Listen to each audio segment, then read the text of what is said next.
안녕. 우리는 십계명, 즉 율법을 지킬 수 있을까? 얼핏 들었을 때는 지킬 수 있다고 생각되던 계명이 양심을 깊이 파고들수록 쉬운 일이 아니라는 걸 알 수 있어. 더욱이 십계명만 있는 줄 알았는데 십계명은 율법의 대표가 될 뿐이고 성경에 기록된 율법이 613가지나 돼. 그 많은 계명을 우리가 모두 지킬 수 있을까? 지켜야 되는 거 아니에요? 지키려고 노력하고 있어요. 이런 막연한 대답은 의미가 없어. 성경은 이렇게 말하고 있어. 누구든지 온 율법을 지키다가 그 하나에 그치면 모두 범한 자가 되나니. 아니, 세상의 법은 내가 범한 만큼 책임지면 되는데 율법은 하나만 범해도 모두 범한 것이 된다니. 이런 율법을 하나님께서는 왜 이스라엘 자손에게 주셨을까? 하나님께서 사람을 창조하시고 첫사람 아담에게 선악과를 먹지 말라는 계명을 주셨어. 그와 동일한 이유가 아닐까? 하나님께서 아담의 사랑을 확인하고자 하셨듯 이스라엘 자손의 사랑을 확인하고자 하신 것이 아닐까? 하지만 아담이 그랬듯 이스라엘 자손도 계명을 지키지 못했어. 그럼 여기서 우리가 생각해 봐야 할 것은 하나님께서는 아담이 한 가지도 지키지 못한 계명을 이스라엘 자손이 613가지나 모두 지킬 수 있다고 생각하셨을까? 어리석은 내가 생각해도 아닐 것 같은데 하나님께서 그것을 모르셨을까? 하나님께서는 사람이 율법을 지킬 수 없는 나약한 존재라는 것을 알고 계셨어. 그래서 모세가 율법을 선포할 때 피를 뿌리는 제사와 함께 드렸어. 이 피는 율법을 못 지키는 사람들을 대신해 죽은 짐승의 피인데 하나님께서 그것을 죄인의 죽음으로 인정해 주신 거야.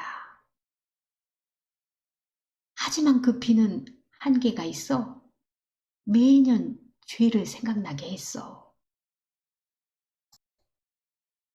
그런데도 하나님께서 왜 굳이 율법을 주셨을까? 성경은 이렇게 말하고 있어. 그러므로 율법의 행위로 그의 앞에 의롭다 하심을 얻을 육체가 없나니 율법으로는 죄를 깨달음이니라. 이같이 율법이 우리를 그리스도에게로 인도하는 몽학 선생이 되어 우리로 하여금 믿음으로 말미암아 의롭다 함을 얻게 하려 함이니라. 율법으로는 우리가 아무리 노력해도 하나님 앞에 죄인일 수밖에 없고 그 죄로 인해 우리는 죽을 수밖에 없어. 하나님께서는 우리가 죄인임을 깨닫고 예수님께 의지해 그 율법으로부터 해방되기를 원하셨던 것이 아닐까? 율법은 장차 오는 좋은 일의 그림자요 참 형상이 아니므로 해마다 늘 드리는 바 같은 제사로는 나아오는 자들을 언제든지 온전케 할 수 없느니라. 이 세상에서 사람의 육체를 가지고 태어나 율법을 온전히 지키신 분은 예수님 뿐이셔.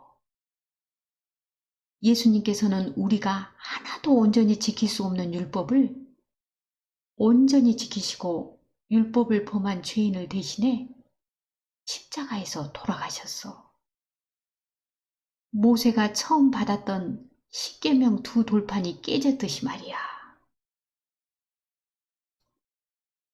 그때 우리가 예수님과 함께 십자가에 못 박혀 죽었다면 하나님께서는 더 이상 우리에게 죄를 묻지 않으셔.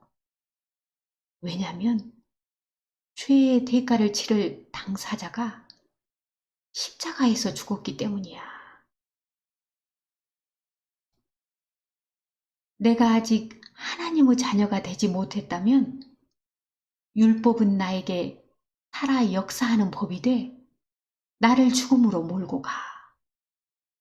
하지만 내가 하나님의 자녀가 되었다면 율법은 더 이상 나에게 요구할 것이 없어. 단지 하나님의 자녀에게는 마음에 새겨진 하나님의 법이 있을 뿐이야. 너희는 우리로 말미암아 나타난 그리스도의 편지니 이는 먹으로 쓴 것이 아니요 오직 살아계신 하나님의 영으로 한 것이며 또 돌비에 쓴 것이 아니요 오직 육의 신비에 한 것이라. 너희는 율법에서 자유한 자가 되었니? 그럼 여기까지 할게. 사랑해.